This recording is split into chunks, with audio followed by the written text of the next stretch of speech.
again, Gerald Brown, heavy in the paint, back on air. Make sure you check me out on Sirius XM NBA Radio. Hit me up on Instagram, G Brown Sports, as well as on X, the original Gerald Brown. Without further ado, it's always a pleasure to get this brother here on the show. One of the hardest working men in the business, but one of the quality, good brothers that is in the business. My man, my brother, Mr. Ryan Hollins. Ryan, great to see you. What's up, brother? Check is in the mail. Appreciate you, man. No, Appreciate I'm you. not going to do That was that. very kind to you. What's this? You growing out the beard? I mean, is it the, like, what's going on, Ryan? I mean, No, we're gonna trim it up a little bit. We're not gonna get crazy no, with it. just saying. We'll trim it up a little bit. I mean, it looks good. I can't grow one. You know what, G? I didn't think I could grow one either. And like, it ain't perfect, but it's a whole lot. It's a whole lot more than I ever thought I'd have, man. And so, I'm running with it. I just want to ask you, midlife crisis, right? I just want to ask you, and I need you to be totally honest with me. Was that something that the missus said she liked and would like you to do? No. You know what? Interesting fun fact. I'm one of Jehovah's Witnesses, and we actually allow facial hair now. So we had a mustache before, but you couldn't have a beard. So fun fact there. We now see it. Fitting to culturally to have a beard. It's what's to say, acceptable look. Boy, wonderful, man, and definitely a blessing. So Ryan, you know what? We are past the All-Star game. A lot of people didn't like it. We're now moving into the second half of the season, still feeling the effects of the Luka Doncic trade. I had told people that Luka Doncic trade will go down to those moments of where were you? So I'll ask you, where were you when you heard the news of Luka being traded to the Lakers? Can't remember if we were on the road. No, we were on the road. I was in a hotel room, and I remember looking at my phone. I was like, man, they done made another one of those memes or one of the fake deals. Like, I kid you not, like, I did think he was hacked also. Like, I thought it was fake news. Like, I didn't think, because that always throws something, silly out there. And I'm like, then I looked on like Yahoo or something on Twitter, and it popped up. Then I saw something on NBA.com, and I was like, oh, this is real. So, by far the most shocking trade in NBA history. I think as time goes on, it not only will heal wounds, but it will reveal more in depth the reason why. Because we all kind of sat back and shook our heads and were shocked in amazement of how it's pulled off. And it's funny, like, I think that you could sway either way also, because let's say Dallas gets a championship or they get in contention, they're able to put some pieces around Anthony Davis and Kyrie Irving. You're looking at that as a completely different trade. And let's say LA gets a predecessor to LeBron, the guy who can take the torch. It works out. So I'm still incredibly intrigued by it, because it's one of the more unique moves that we've ever seen done in NBA history. Well, you are obviously TV analyst for the Houston Rockets, and just super proud of you and all the success that you have been able to obtain thus far, and just the way, obviously your path and your journey's going. Really proud of you. When you look at your neighboring Texas team and the Mavericks, I had this thought, and this was after the fact, and obviously the what if. If the Mavericks would have won the championship last year and Luka would have been the MVP, do you think they would have made this trade? No, not at all.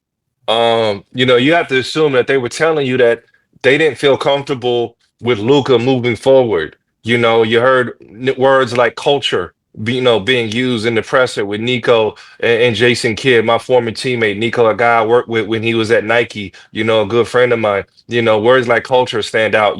They're trying to build something there.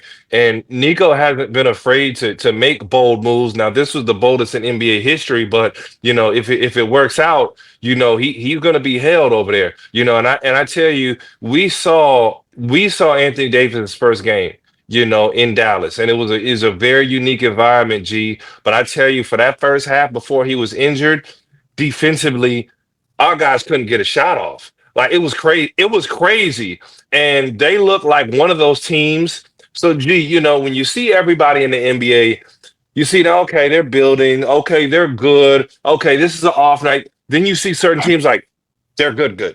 Like you see Boston, you're not surprised they won a championship. You see those teams when they really are hungry and they have the talent to go all the way. You're not surprised because they have a similar look in the regular season. And I gotta admit, Dallas had one of those looks, man. I'm gonna give them credit. I think a lot of people are still gonna be upset you're losing a favorite player. And G, when we grew up, um, it's not just a player as a fan, it's the moments you have with those players, right? Mm. Like as a New Yorker, Pat Ewing hit a go-ahead bucket, and that made your week, that made your month, that made your summer. You had bragging rights to talk trash. Like, and I saw Larry Johnson, and the first thing I remember you hit that four-pointer. You're telling everybody calm down. I'm not a New Yorker, but I was going crazy when that happened. But you remember people for those moments. So Luka gave those fans memories, and it's going to be hard right now, first and foremost, for those fans to ever get past those memories.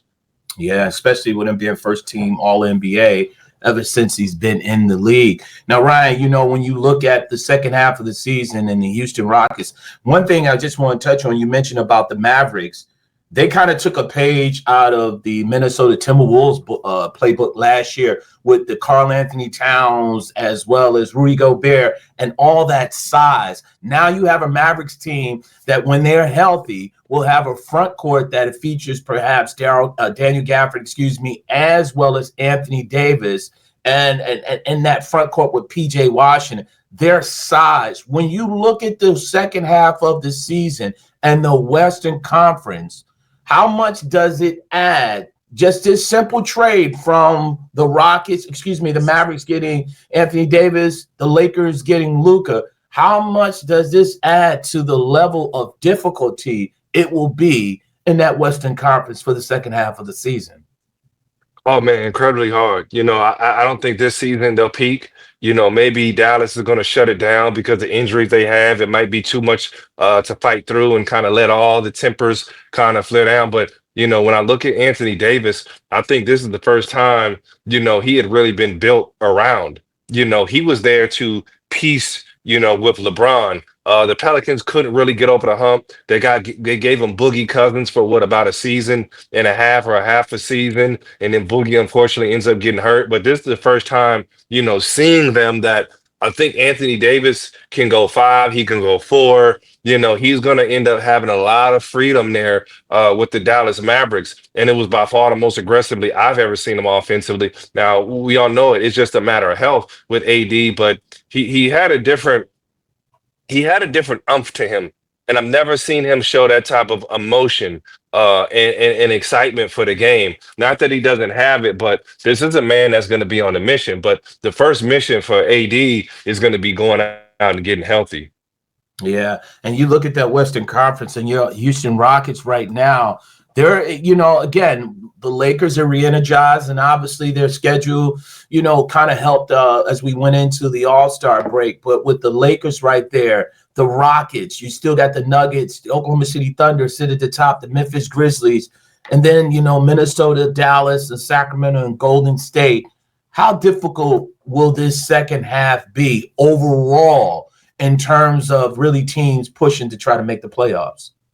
It's going to be grueling because, you're going to see those veterans coming off the break, in shape with a different mindset and mentality. And for a lot of teams, the playoffs have already started, and for the Rockets, they're going to have their work cut out. It's going to be, it's levels to the game, an unbelievable January and tough February, kind of taking some injuries. But man, you look at those teams like the Lakers. I think, with Luka, I think they're going to try to put together a push. You can't just sandbag it in LA. You got to go out and give effort. Like you said, even the Sacramento's, they played extremely well with Doug Christie taking over. You're going to have a motivated Sabonis who was left out the All-Star game, and then insult to injury, LeBron doesn't play and he still doesn't get that phone call. So, you're going to have guys and teams that are going to be pushing and saying, hey, it's do or die at this moment. And the biggest challenge, race right now, if is to try to get out of that play-in.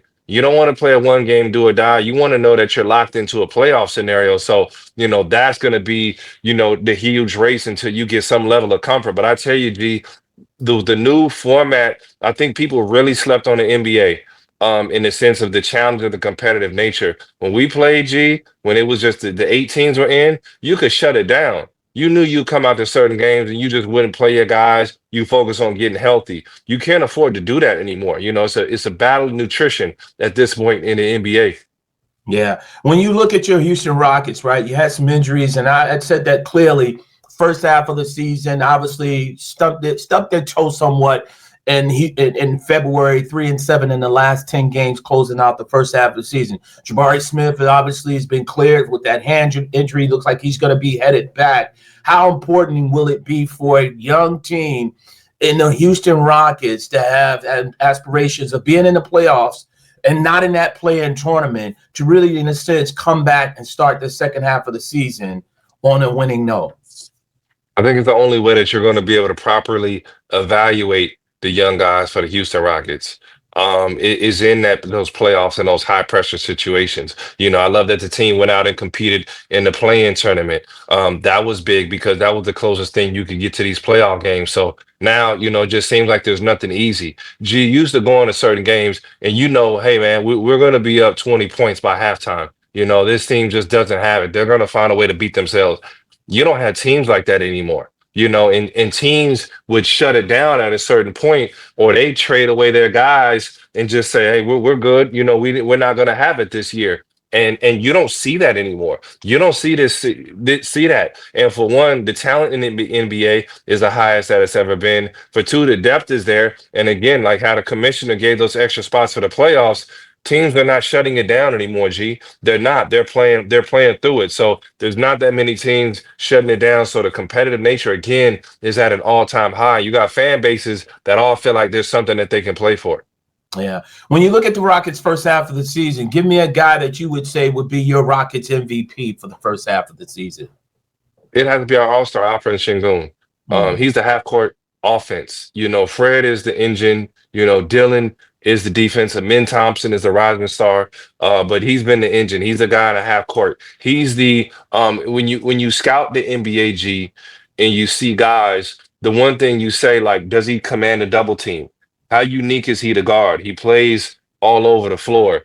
And then you have to game plan for him, or else he's going to tear you apart. So I think by far he's the guy that gets things going, and then he frees up the rest of the Rockets. And where the team struggles is most is in the half court. And for him being able to manufacture in the NBA half court buckets, I don't want to say it's darn near impossible, but it puts you on a special playing field, and that's what Şengün has been this season.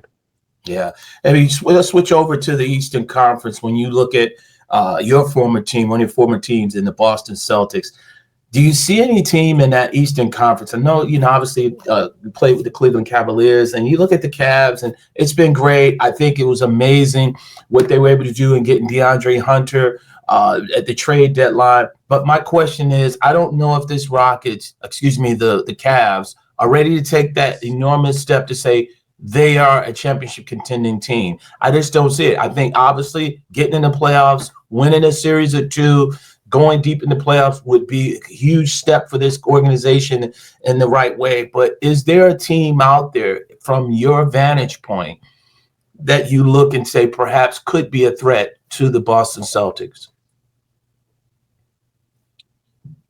I don't think New York has the depth. I think a lot of times you look at the players and you go Jason Tatum, Jaylen Brown, like you have to match their depth. And I think that's what teams are missing. You could argue, depending on the given night, that New York may have a five that can definitely go pound for pound with them. They don't have the depth though, and that's the thing. When you see Boston, they take a high volume of threes, but they really defend G at an extremely high clip, and that makes them tough. They're switchable. I think that I'm actually going to give Cleveland more credit because what Cleveland made a move was, remember back in the day when teams would load up for the Lakers and they go get guys that guard Shaquille O'Neal, they get 4 or 5 centers. You'd be like, why'd you sign that guy? Because we need bodies to throw at Shaq. We Mhm. got, guys made living. Eric Dampier, Danny Fortson. You had a number of those guys that made livings off of guarding those type of players.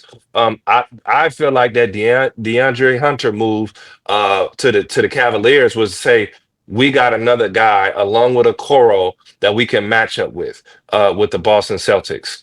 And I think what they are coming to grips with is that if Evan Mobley's not ready yet, he can switch over and play five, and they can play a small lineup, and him and Allen can spell each other, even though they're going to start big. And I think that's one thing that they did not have before. So I don't think they match up with the firepower and those two megastars, but I think now they're in a situation where they can defend them. And now you give themselves a chance to win. I don't think they're the better team, but I think right now, as constructed, they're probably the best up next. Yeah. Ryan, you obviously, I think you guys have already been or played the Orlando Magic thus far this season. Correct me if I'm wrong or not. But You know, go ahead. Go ahead. what's crazy is the only team we haven't seen. We saw Yeah. them opening day last season. It's the only team, which is wild. Yeah. Well, the thing I wanted to ask you about that, because, when I look at the Houston Rockets, right, obviously their blueprint in terms of when they first started out very young, Jalen Green and, a lot of young players, and they went through the sort of growing pains. And what was interesting is Rittenhorn and I had an opportunity a couple of years ago go down to the Magic training camp, and it was interesting. Jeff Wellman in the front office said that they had made a concerted effort to really stay locked in with the young players, adding a veteran here and there. And we saw the success they had last year, obviously making the playoffs, and really pushing the Cavs. And then this year they come in, they bring in Kentavious Caldwell-Pope. They still have drafted very, very well. But interesting enough, and I don't know if obviously you've been so preoccupied, they obviously got off to a very decent start. Paolo Banchero was balling. He goes down with the oblique injury. Then after that, Franz Wagner, who's been balling, he goes down. And yet this team still was able to stay relevant. But then when these guys come back, obviously, they lose Jalen Suggs, who was really a linchpin for them. But when I look at them now, they closed out the first half of the season. They're 27-29. They finished with 4-6 in their last 10 games, and they have fallen all the way down to the 7th seed. When you look at young teams and you hear about young teams like the Magic, what do you think is the key ingredient for those teams to hopefully turn it around during the course of the season? And you got to be mentally tough this season because, man, we said this over in Houston. You can hit a rut and you can lose 5, 6 straight easy the way that this year is set up. So you got to be mentally tough. You got to be ready to jump onto the next game. And this is really the next man up type of season. So when you have those injuries, if you don't have a sure lineup or you're not, having the guys who maybe aren't getting heavy minutes prepared, you're going to falter. So having depth and guys ready to step in and play positions, and there's no substitute for Paulo Banchero. You're going to have to make up in other areas when you lose him or a megastar or a guy like that. But at the end of the day, you do have to have a next man up mentality. I think the big focus is rest because that's the way the NBA is really tailored now. And I know they say like these guys are soft now and all they do is shoot up a lot of threes. Man, just the fatigue that sets in. If you defend those threes, it is hard. And the way that you get spaced out in today's NBA is completely different. So is it more of a finesse game? Yes, absolutely. It's not the same slug out basketball, but some of those older teams would not be able to keep up with the pace. And I think the challenge is, Gerald, before you fix your face and say something crazy to me, is, with the rules, are you going to be able to hand check? Are they going to let the big guys play? What are they going to do when the elbow gets thrown inside? Hey, back in the day, guys used to scrap during the game and still finish the game. Those weren't technicals and fouls, man. I remember Matt Harper, I went up for a dunk, man. He didn't even play the ball. He just pulled me, clotheslined me with a straight fist, took me off the rim, man. And it was like, play on. I was like, are you kidding me right now? But it's a completely different NBA. So I think it will come down to rules. But as far as getting up and down, man, being able to do that at a high pace and not even just shoot the threes, defend the threes is the challenge that I think a lot of these old heads are not seeing the difficulty in. See, there you go. Why you always put it on me when you say I'm ready to say something crazy? Why you always go back that oh head? Come on, Ryan, don't do that. Don't do that. Because at the end of the day, defending guys in the league today, and you can't say it, I'm gonna say it, they don't play defense like they did in the past. Hand checking, all that stuff, more movement. The 3-point shot wasn't prevalent. I get that, but at the end of the day, again, defense is really not at an all-time high in today's NBA. It's more offensive minded and it's analytical all the way across the board. It's almost you got to be like, our guys are having success because they defend. But like, if you defend, you got to have the stamina to defend, dude. And that's what it's coming down to. So like, where Boston, they'll rest their guys. They'll go 10, 11, 12 deep, bro. That's the difference, and that's why they can defend. So you're not playing. I'd be interested to see the numbers. Their guys may be going 30 minutes a night. You know what I'm saying? They may not be, or like, they'll go in spurts like, hey, Jason Tatum, your turn to cook. Jaylen Brown, okay, your turn to cook. Oh, Jrue Holiday, your turn. Like, they can pass off and let other guys take the game over. Well, other teams, let's, for instance, like the Los Angeles Clippers, it's like, all right, James Harden, do everything. I don't think you can win in the NBA like that anymore. And now he got help once Kawhi got back. Norman Powell played excellent, but like, you got to have multiple guys that you can run the offense through in different ways that you can play if you can't defend. So it's a you're spread more thin in today's NBA, and being able to keep up that pace is where you're seeing guys get the little hamstring issues, the lower back tightness. Like, it's hard to keep up, G. It is. I give you that.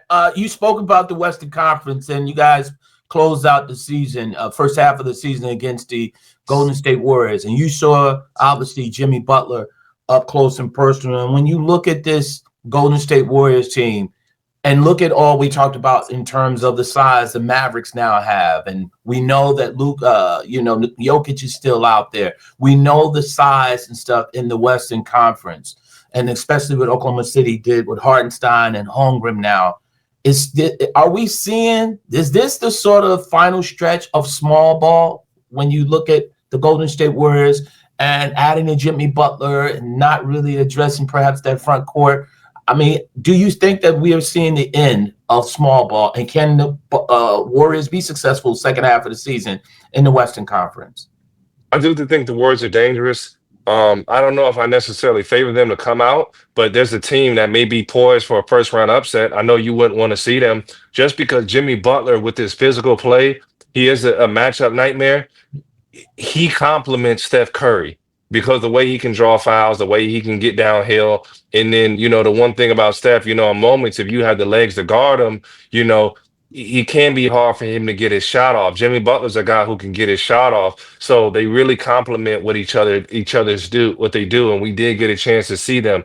I think down the stretch, the biggest thing is, having those stars step up, having the guys that are prepared to play. So I do think there's improvements there. Golden State's going to be a tough out, but I think just as far as championship, man, you're going to have to see who's healthy, who's ready. And then, like I said, again, depth is going to be a major thing, but I think you're going to see the reason that we call these stars. You're going to see the John Morants start to turn it on. You're going to see a different awakening of LeBron James. You're going to see some of these guys wake up that were kind of, I wouldn't say cruising, but when they're that good, bro, they know how to walk to their 20 points and 10 assists or 10 rebounds. They know how to just get that. And then now you're going to see the winning time come into play.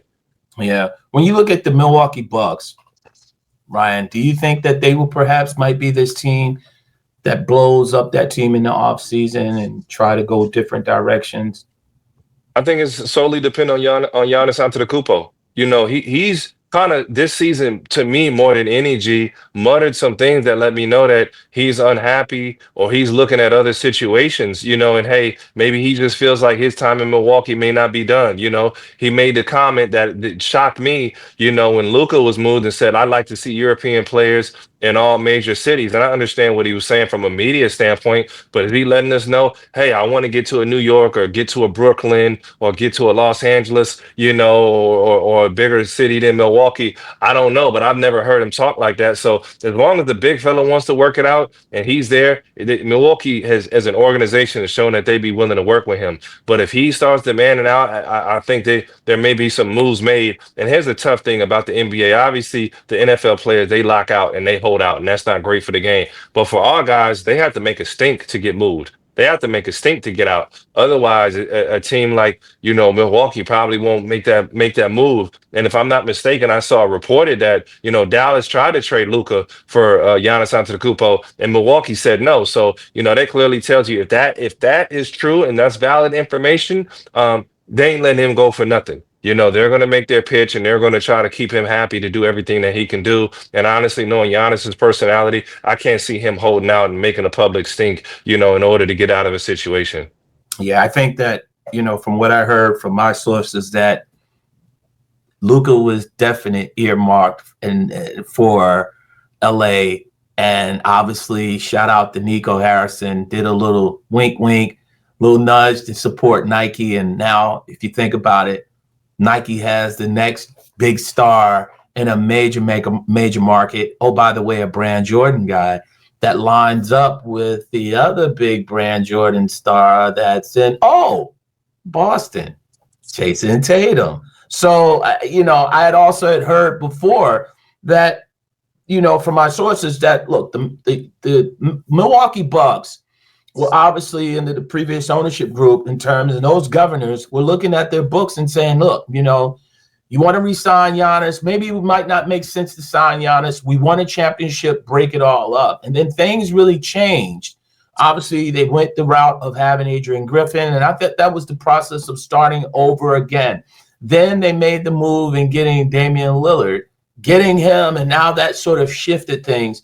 And it's just surprisingly it's gone bad. But I mean, if you had somebody like Giannis that ends up hypothetically in LA, let's say with the Clippers, how much more can we have? So much star power. Do you think the league and the game itself can have so much star power in the West and not that much really in the Eastern Conference?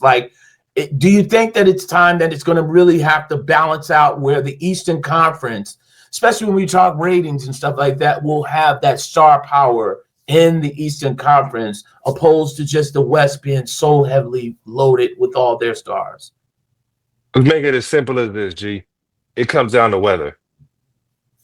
Unless if you're in New York or Brooklyn, guys don't want to see that cold weather. Now, the West Coast, all the cities may not be great, but at the end of the day, the weather is a whole lot warmer. And I know that sounds like it's simple. You're like, we talking basketball, you talking weather. At the end of the day, when guys are going to pick their situations, they're going to go to those cities. Now, if you are a San Antonio, you are a Milwaukee, you may not be a Minnesota, you may not be one of those destination cities for these mega stars to want to go and play. You got to have the homegrown talent. You got to go out and draft a Anthony Edwards. You got to draft a Giannis Antetokounmpo. You have to draft a De'Aaron Fox for Sacramento. And I know they went ahead and just made that move. And I think he's going to be great moving forward with Wemby. But you have to go out and draft your homegrown talent. That's how you win championships at the end of the day. You have to draft well. You bring in the free agents that, support them. Or maybe if there is a megastar out there and you are in a nice city, you go and you make a move for him. Now, you can be such a generational talent that if Wembanyama gets to that point where he is rolling, people do feel like he's a guy you can win a championship. And again, for even De'Aaron Fox to say, I want to go play with Wemby. I want to go to San Antonio. And I know he's the Texas guy, but if he gets that gravity, he might be one of those players that guys are willing to make a sacrifice for, willing to see San Antonio as an option. So you have to be that great of a player to start to make those type of moves and command that type of attention to turn around a city. But for the most part, part, these guys want to play in the major cities. They want to get the love, they want the notoriety, or they want they want the weather. Hey, Miami always going to be, a formidable place.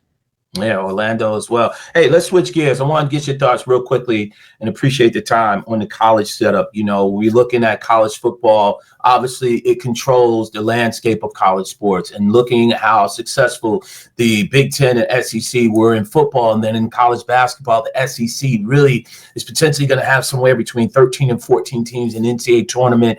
Big Ten has really still been very, very tough. Obviously, you're down there with the Houston Cougars and Big 12. But when you look at the Pac-12, that obviously no longer exists, and unfortunately, there was a report at one time where you look at the Big East, and the Big East and Rick Pitino, who's been very, very outspoken, head coach at St. John's men's basketball at St. John's University, he mentioned that the Big East should look to side up and merge with the ACC and form some type of basketball powerhouse. Now, obviously, the Big East moved away from football and began concentrating only on basketball. I'll ask you, do you think that we have moved away? We're done with conference realignment? And do you think that we could possibly have a conference like a Big East and ACC come together and be an only basketball? Do you think that it would be able to survive and be successful? For one, it absolutely would, and I think that you will say it again. We'll see the mergers, you will see the movement. Just how these kids are going out looking for NIL deals and money. The university does the same. Hey, man, we need that ROI, that return on investment. So they are going to be more aggressive with scheduling. They are going to be willing to shake up, old pastimes or old conferences in a sense that, hey, we may have grown up and loved the conferences and the teams that we played against, and it was just all that we knew. But at the end of the day, it's really coming down to dollars. And I think that you are right. We're going to see more realignments. You're going to see movement. You're going to see universities looking to upgrade what they have. A lot of UCLA, between you and I moving, well, I guess anybody who's listening and watching, like it was like, hey, you had a school that was carrying a conference. And UCLA had to go out and get something that also benefited them. With all due respect, if the other schools are not up to par, or it's always UCLA coming in that town, UCLA selling out tickets, UCLA is bringing X, Y, and Z to the table. You're not getting the same interest, the same money back. So, mention the same respect to the conference. So, at the end of the day, I think as these kids are getting more aggressive, you're absolutely right. There will be more realignments, and the universities are going to get even more aggressive about the money as they figure out how to figure out this whole NIL deal. Yeah. Now you played college basketball, obviously went from college, played in the NBA for several years.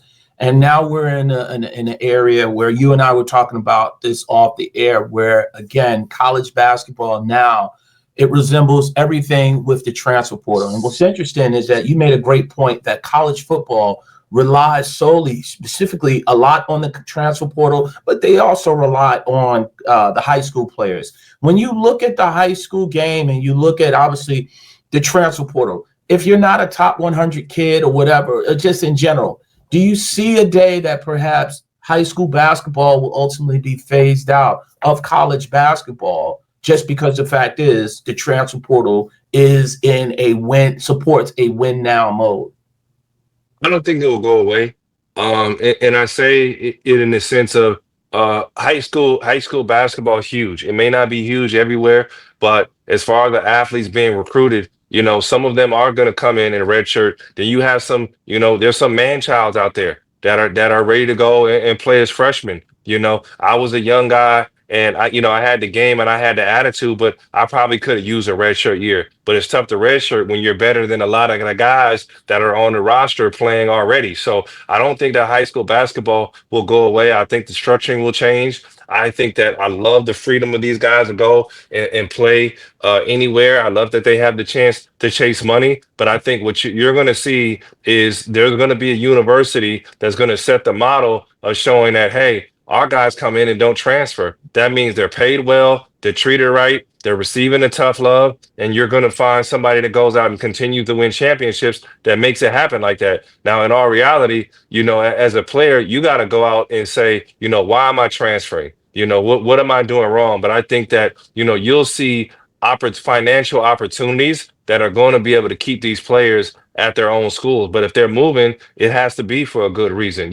So I think that at the end of the day, I think those things will calm down. But kids are going to chase the money. I mean, Gerald, anybody who scrutinizes these young kids right now for chasing money and going, they have no idea. Gerald, if we worked at a printing store or a delivery service, and we could make more money delivering somewhere else, in tune being appreciated more, we're gonna move around. If you're in any professional industry, you're not gonna sit in that same position for a number of years. You're gonna work at different places at the end of the day, and that's no different than what these kids are doing. They're taking better jobs. They're getting raises. Some of them are moving around just because they don't like the job they're at. And who hasn't done that in any particular situation? So kudos to these young guys, but I think the challenge is these universities are going to have to find ways to get the funding to keep these kids there. Well, I think also too, Ryan, and you think about how old were you when you went into the NBA? Your rookie year, how old were you? 21. 21. Okay, so you went into the league at the age of 21. There are kids that are going into college basketball at that age of 21, or again have played a year or two, but now you become very valuable, and perhaps you're making close to significant money your rookie year to what you would have made your rookie year. You're making perhaps that and then some in college if you would go in as a 21-year-old. From the standpoint of, look, these schools are not recruiting these kids. Like the belief of that colleges will go ahead and specifically recruit tons upon tons of freshmen. I don't buy that, because everything is based upon, look, you have to win now, right? You graduated from a school, UCLA. Mick Cronin, the head coach there, you have to win. It's UCLA. The boosters, the fans are not going to be patient with a young team coming in, building, and all those things. No, you have to win now, especially when there's so much money that's on the line. And I think that what we've witnessed with high school basketball and even college basketball, what we looked at yesteryear, is gone. It is long gone, because at the end of the day, yeah, you talk about those wonder kids and stuff, right? Those grown men that can come in there and stuff. Look, those are far and few between. You're not going to find those. So it becomes a situation where you're going to look for a young man like a Larry Johnson, right? You're going to look for a Ryan Hollins to come in at 21.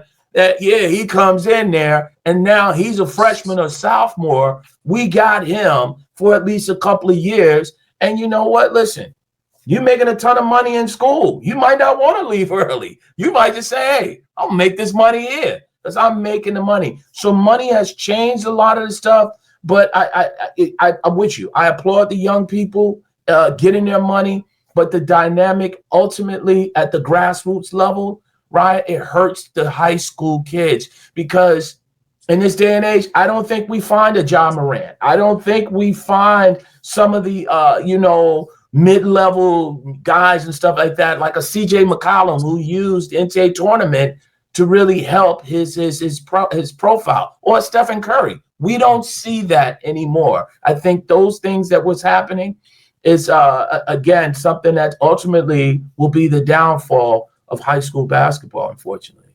Okay, well, I'll give you this. You're not wrong for what you're saying, but you have to understand expectations at every university are different.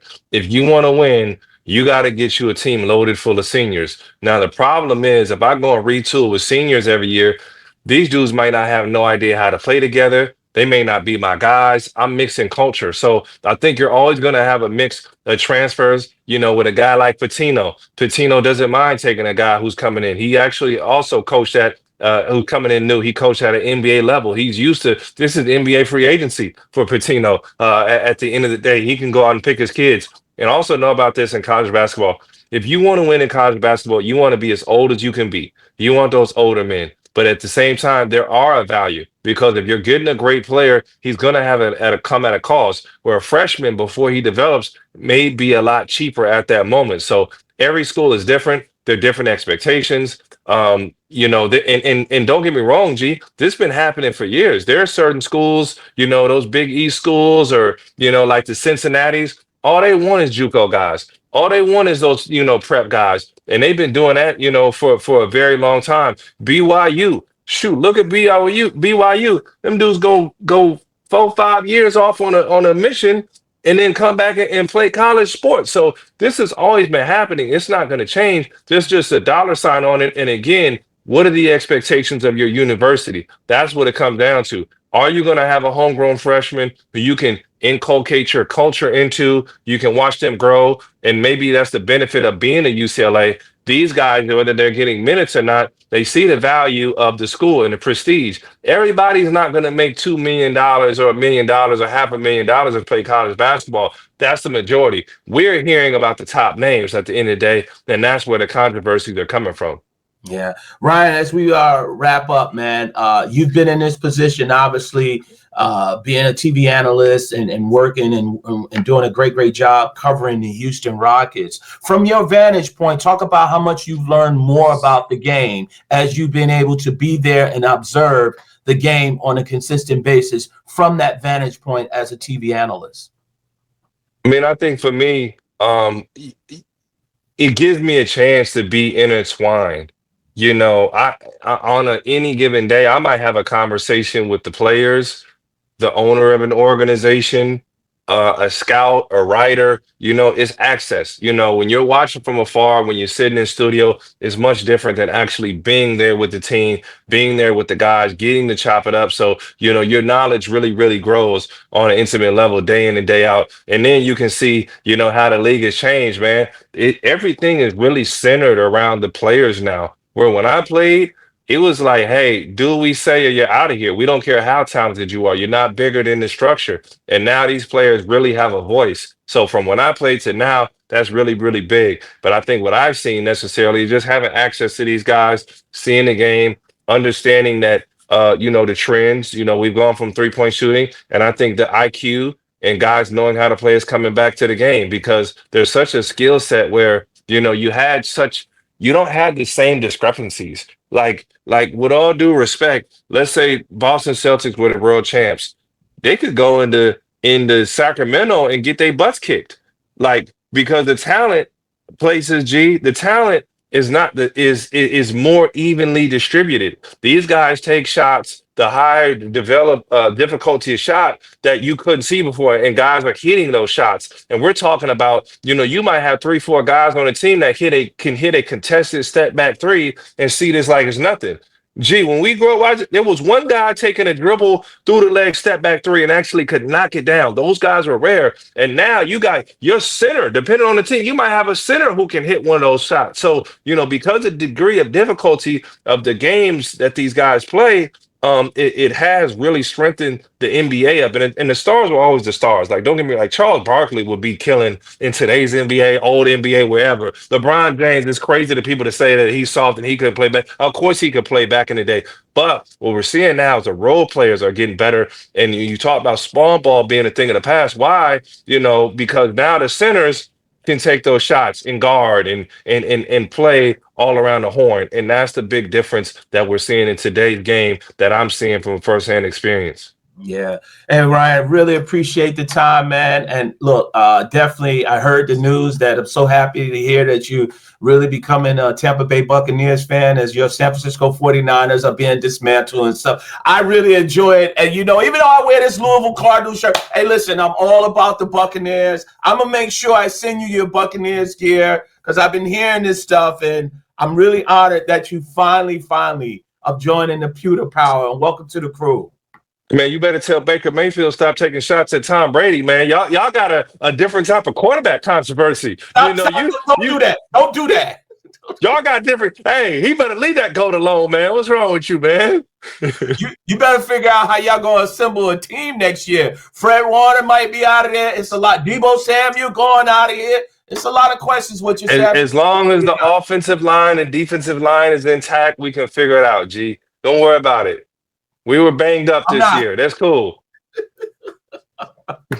Ryan, man, I always appreciate you, man. And like I said before, man, congratulations on all the success, man. You know, off behind the scenes, I've seen all the hard work that you have put in. But I will say, obviously, the blessings and your humility and your compassion has led you to what you have been awarded. And definitely continue to stay on that path, man, and appreciate you. Appreciate you, D. Anytime, man. I see you next week. Let's do it again. Ryan Hollins right here on the Heavy in the Paint.